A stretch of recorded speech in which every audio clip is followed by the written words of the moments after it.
Hello दोस्तों, Vipin academy और success में आपका स्वागत है।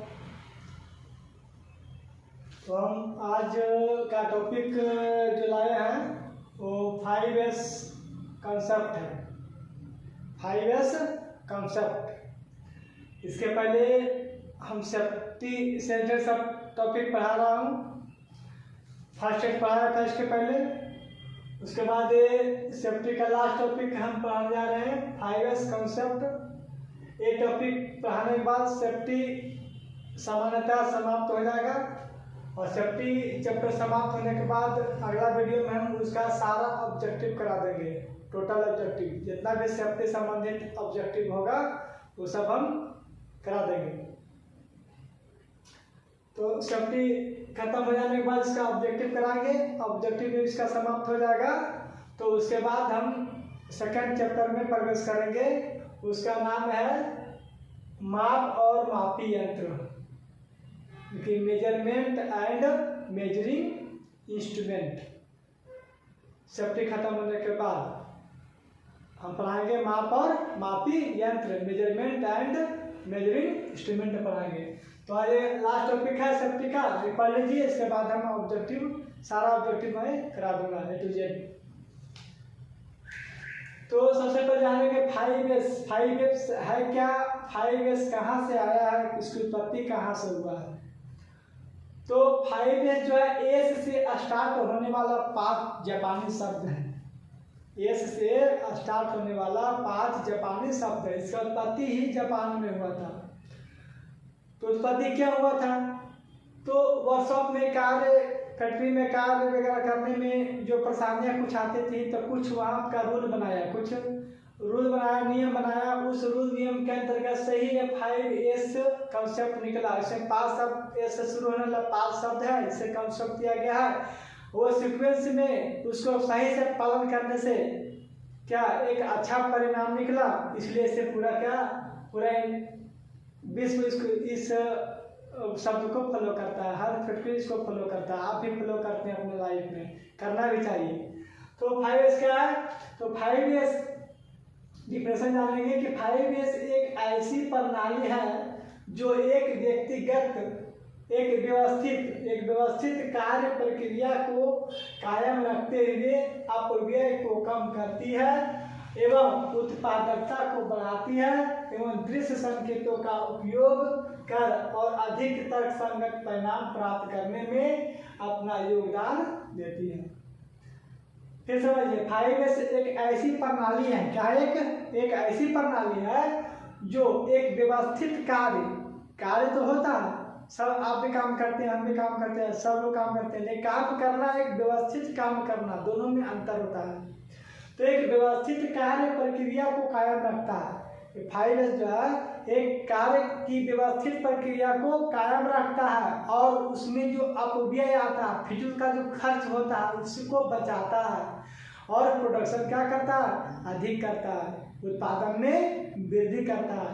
यदि इसी शब्द में अगर दृश्य और संकेत का प्रयोग किया जाए, मतलब सांकेतिक चीज का प्रयोग किया जाए, ठीक है, तो इसे और हम उन्नत बना सकते हैं। कैसे बनाएंगे हम जानेंगे, ठीक है। तो ये 5 शब्द जो है इससे शुरू होने वाला कौन कौन सा शब्द है? तो पहला शब्द है शैरी। क्या है? शैरी।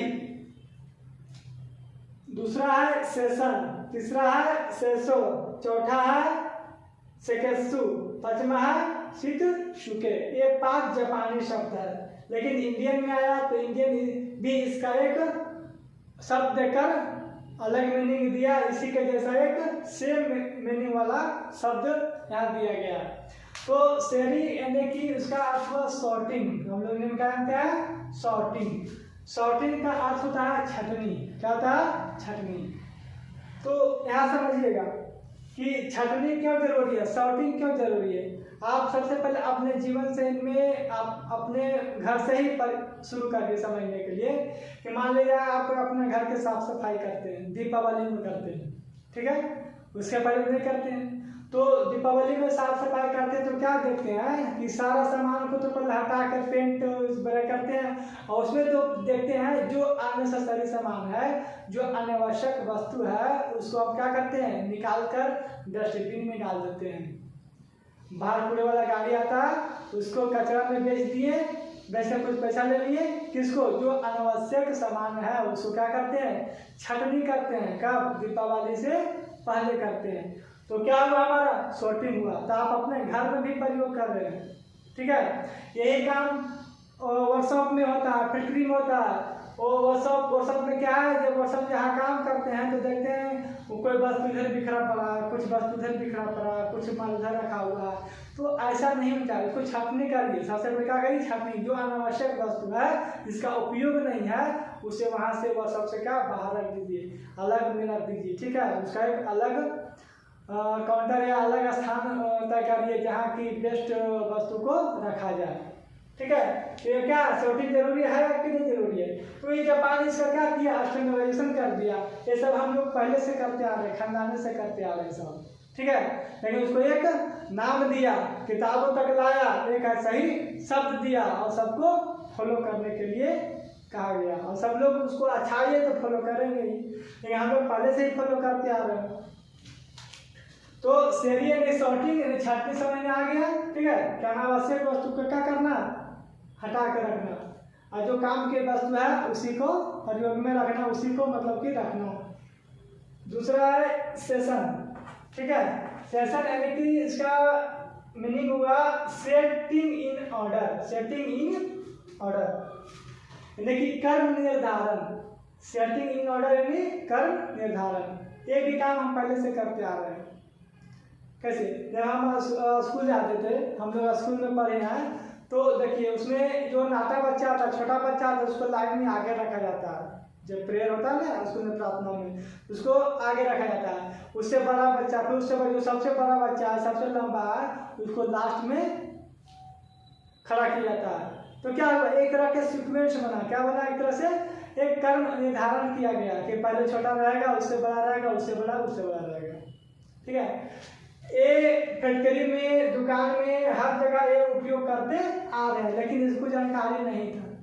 हम आज किताब के माध्यम से इसको जान रहे हैं, ठीक है।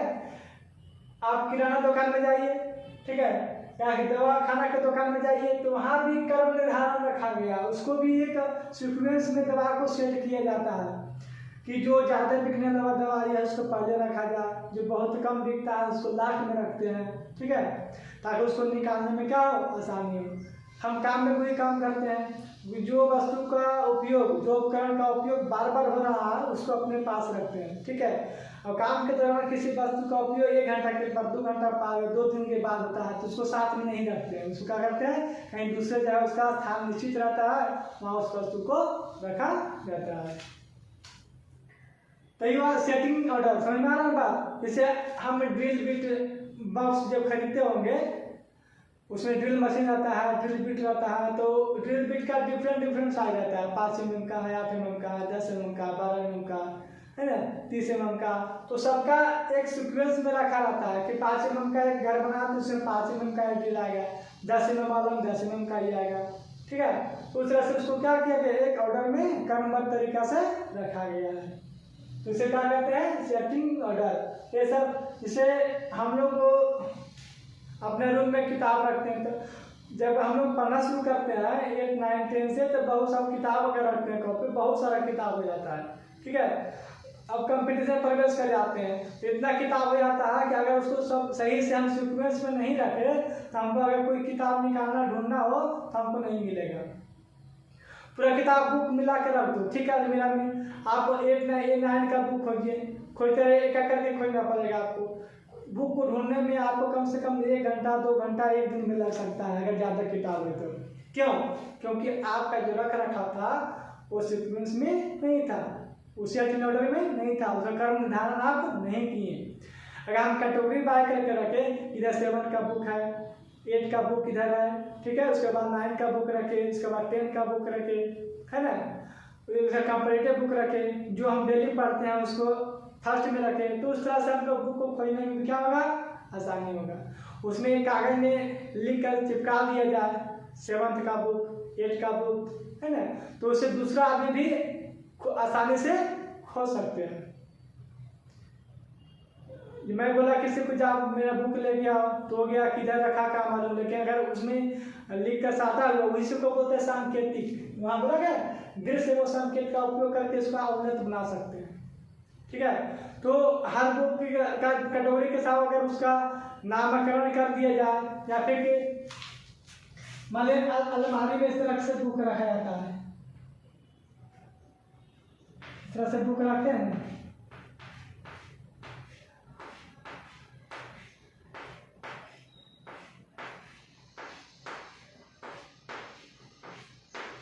ठीक है, तो बुक के फ्रंट में नाम लिखा होना चाहिए, हर बुक का कौन सा बुक है उसमें नाम लिखा होना चाहिए, दिखना चाहिए कौन सा बुक है। उसके बाद ऑर्डर का अगर रखें तो एक मार्किंग इस तरह से मार्किंग कर दीजिए अपने अलमीरा में, तो कोई भी बुक अगर यहाँ से कोई भी बुक अगर निकालेगा कोई भी व्यक्ति, तो कौन सा बुक निकाला उस बुक द्वारा कहाँ रखना है हमको इस लाइन के एलिमेंट से हमको मालूम चल जाएगा। शॉर्ट इन ऑर्डर का इतना महत्व है। ठीक है, मान लिया यहाँ से हम ए बुक हम निकाल लिए, ठीक है, ये लाइन क्या हो गया हमारा गैप हो गया, और एक बुक को अगर हम यहाँ रख देंगे यहाँ डाल देंगे तो क्या हो जाएगा, ये जो लाइन खींचा हुआ था ये लाइन ऐसे आ जाएगा, तो आपका अलाइनमेंट खराब हो गया ना, सब अगर खराब हो गया नहीं। इसलिए हमको जानना है कि ये लाइन यहाँ मैच करेगा, इसलिए बुक का पोजीशन इस स्थान पे है। ठीक है, तो दृश्य और संकेत का प्रयोग करके इसे उन्नत हम बना सकते हैं। ठीक है, तो इसलिए हम कहीं भी काम करें, वर्कशॉप में काम करें, दुकान में, कहीं भी है, अपना घर में लाइफ में सब चीज़ का सेट इन ऑर्डर होना चाहिए, उसे ढूंढने में आसानी होती है। ठीक है, तीसरा शब्द है सेसो।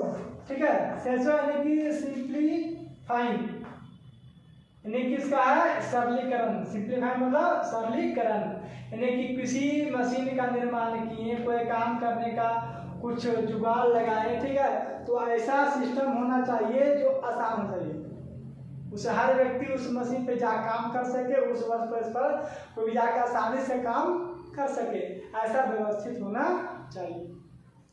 जैसे हम लोग वायरिंग कराते हैं घर में तो स्विच देखते हैं, जिसे हर रूम का फैन होता है, लाइट होता है, उसका स्विच गेट के बगल में होता है। ठीक है, क्यों दिया जाता है, क्योंकि अगर रूम से बाहर गए तो फटाफट स्विच ऑन किया, गेट लॉक किया, निकल गए बाहर, फिर हम जब अंदर आए रूम में प्रवेश किए तो रूम खोले, अब बगल में स्विच अंधेरा रहेगा, बगल में स्विच क्या किए ऑन किए, लाइट हमारा चल गया। ठीक है, ऐसा नहीं तो क्या होगा, सरलीकरण हो गया, वायरिंग तो किया सर, लेकिन ऐसा वायरिंग किया, ऐसा उसका सिस्टम बनाया कि सबके लिए वह आसान हो गया, है ना। ऐसा नहीं कि स्विच का लेना है, आप 6 फीट के आदमी है और स्विच कहाँ दे दिए 8 फीट के ऊपर ऊंचाई पर स्विच दे दिए, ऐसा जगह दे दिए कि स्विच खोलने में आपको 10 मिनट लगेगा किसी आदमी को, और स्विच मिल भी गया, स्विच अगर मिल भी गया ऑन करने के लिए तो उसको सीढ़ी लगाना पड़ेगा ऑन करने के लिए, तो वो क्या बेकार है ना। हाँ, तो मैं उदाहरण देके समझा रहा हूँ कि ऐसा जुगाड़ होना चाहिए, ऐसा व्यवस्था होना चाहिए जो क्या हो, आसानी हो, क्या हो, सरल हो, काम करने में आसान हो। चौथा शब्द है सिकेसु। सिकेसु माने स्टैंडर्डाइजेशन, यानी कि उसका आता है परमापीकरण। परमापीकरण कोई चीज भी आप बना रहे हैं, कोई भी कर रहे हैं, उसका एक स्टैंडर्ड होना चाहिए, परिमाण होना चाहिए, सब का एक स्थिति का होना चाहिए। जैसे कुछ वस्तु कंपनी में बनता है, नट बनता है, बोल्ट बनता है, बहुत सारा चीज बनता है, तो देखिए जो साइज का हम नट लेते हैं तो सबका स्थिति एक जैसा होता है, सबका मेजरमेंट एक जैसा होता है कि नहीं होता है। हाँ, तो आप मोबाइल मार्केट में लेते हैं तो रेडमी नोट 3 का कवर है, तो रेडमी नोट 3 का कोई भी कवर लेंगे तो उसमें अटैच कर जाएगा। ठीक है, तो उसका एक निश्चित परिमाण है। ठीक है, उसमें क्या है, एक कोई भी वहाँ इंस्ट्रूमेंट इस्तेमाल करेंगे, मेजरमेंट इस्तेमाल करेंगे तो आप परिणाम होना चाहिए, उसका स्टैंडर्ड होना चाहिए। इन्हें किए कि हम अपना स्केल तय किए, अपना मेजरमेंट से बना रहे हैं, वो कहीं उस वस्तु को किना तो उसके साथ फिट नहीं हो रहा है, तो यह स्टैंडर्डाइजेशन नहीं हुआ। इसलिए उसका पालन सभी लोग करते हैं, सभी कंपनी के लोग करते हैं। इसलिए कोई भी पार्ट्स हम क्या करते हैं, अगर मशीन का खराब हो जाए कोई पार्ट्स नट या बोल्ट, तो दूसरा ला के मार्केट से उसमें फिट करते हैं, फिट हो जाता है, क्योंकि स्टैंडर्ड का सब पालन करता है, सब मानक को पालन करता है। ठीक है,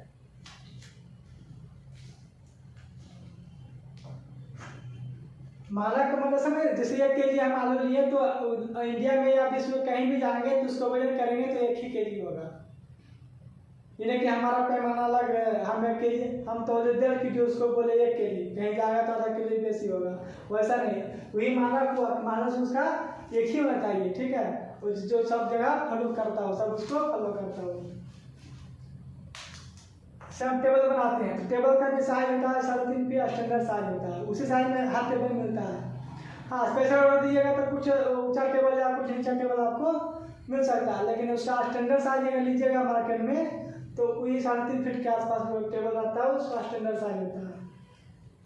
इसके बाद है शित्सुके, अथवा क्या है शित्सुके, यानी सेल्फ डिसिप्लिन, स्वयं अनुशासन। अब कहता है यहाँ काम कर रहे हैं, सारा सेफ्टी को पालन करना है, जब तक आप खुद को अनुशासित नहीं रखिएगा, खुद अनुशासन में नहीं रखिएगा, तो ये ऊपर जो 4 शब्द हम बताए हैं वो पालन नहीं होगा। ठीक है, अगर ये 4 शब्द को आप पालन कर रहे हैं तो देखिए आप क्या, 5वां शब्द जो है ऑटोमेटिक फॉलो हो जाएगा, आप अनुशासित है, ये सही पालन हो रहा है, इसका मतलब आप अनुशासित है, आप अनुशासित हैं मतलब ये चारों चीज पालन कर रहे हैं। ठीक है, तो 5वां सेल्फ अनुशासन, 4 को जब फॉलो करेंगे हम तो 5वां ऑटोमेटिक हो जाएगा, अब 5वां को फॉलो करेंगे 4 को हमको करना पड़ेगा। तो समझ में आया कि 5S में 5 शब्द कौन बनाया था, सेरी, सेशन, सेसु, शिकेत्सु, शित्सुके। निकुशी का रूपांतरण था sorting, setting order, simplifying, standardisation, self discipline. इसके बाद 5S का उद्देश्य क्या है, इसको बनाने तो हम सब लोग जानता था, लेकिन इसको सीक्वेंस में लाने के लिए, एक स्टैंडर्ड में लाने के लिए इसका क्या उद्देश्य था, इसका उद्देश्य था 5S का कि उन्नत संयंत्र अनुरक्षण, मतलब कि संयंत्र में ऐसा सिस्टम बनाया जाए जो उन्नत हो, ठीक है, और उसमें अच्छा अनुरक्षण प्रदान हो, काम करने की सुविधा सही हो। अभी आप कंपनी में काम करिएगा, सबसे पहले 5S का आपको ट्रेनिंग दिया जाता है, सभी कारीगर को दिया जाता है कि कैसे वहाँ काम करना है, कोई काम करके जहाँ तहाँ वस्तु को नहीं फेंकना है, सबका जगह सुनिश्चित किया जाता है कि डस्टबिन कहाँ पे है, कहाँ सा वस्तु किधर रखना है ना, और जो मतलब जिसका क्वालिटी अच्छा है वो किधर रखना है, जिसका लो क्वालिटी वो कहाँ रखना है, जो रिजेक्ट आ गया वस्तु उसको कहाँ रखना है, सबका एक अलग अलग स्थान निश्चित किया गया है, वहाँ पर लिख कर टांग दिया जाता है कि यह स्थान जो है स्क्रैप के लिए है, यह स्थान क्वालिटी वस्तु के लिए है। नहीं सभी, उससे क्या होगा, दूसरे आदमी भी आएगा तो उसको मालूम पड़ेगा कि कौन सा वस्तु कहाँ पे है। तो ऐसा हम लोग को करना चाहिए, घर में भी करना चाहिए, रूम में करना चाहिए, और जहाँ काम करते हैं वहाँ भी हमको फॉलो करना चाहिए। उसे दूसरा क्या था, गुणवत्ता, यानी कि ये 5S का हम प्रयोग करेंगे, सभी को हम डिसिप्लिन से अगर प्रयोग करेंगे तो उस उत्पादन में उसमें गुणवत्ता आएगी, क्वालिटी उसमें आएगा, क्वालिटी का इम्प्रूव होगा, वस्तु कम रिजेक्ट आएंगे, जो आप बनाइएगा उसका रिजेक्शन कम होगा, अच्छी क्वालिटी की बनेगी, अब इसका लागत कम जाएगा, उत्पादन अधिक हो जाएगा। जब सीक्वेंस में काम होगा तो समय की बचत होगा, नहीं समय बचत होगा तो उत्पादन अधिक होगा। ठीक है, अधिक उत्पादन, बेहतर सेहत और सुरक्षा मिलेगा, हमारा सेहत भी अच्छा रहेगा और हमें अच्छा सुरक्षा भी प्रदान होगा एक 5S को फॉलो करने से। ठीक है, ये सभी जगह स्टोर वगैरह में भी इसका प्रयोग ज़्यादा किया जाता है। स्टोर वगैरह में अगर नहीं नाम लिख के पूरा कॉलम बाय कॉलम नहीं रखेंगे तो एक वस्तु को ढूंढने में उनको बहुत समय लग जाएगा, इसलिए हमको सबको अगर में मतलब कहने का 5S को अगर पालन करेंगे तो कोई भी काम मुश्किल नहीं होगा, वह आसान हो जाएगा, काम करने में, रख रखाव में, हर दृष्टि से वह क्या हो जाएगा, आसान हो जाएगा। तो ये हमारा आज सेफ्टी का टॉपिक 5S था, लास्ट था, वो खत्म हो गया। ठीक है, इसके बाद मैं इसका ऑब्जेक्टिव कराऊंगा, उसके बाद ऑब्जेक्टिव खत्म होने के बाद अगला चैप्टर में पढ़ाऊंगा माप और मापी यंत्र, माप और मापी यंत्र, मेजरमेंट एंड मेजरिंग इंस्ट्रूमेंट। तो ध्यान दीजिएगा सब लोग, अच्छा से पढ़िए, ईमानदारी से पढ़िए। ठीक है, अगर बोरिंग फील होता हो या कुछ भी टॉपिक आप खुद से पढ़ रहे समझ में नहीं आता तो आप कमेंट करिए, मैं उसको बताने का प्रयास करूँगा। ठीक है, धन्यवाद।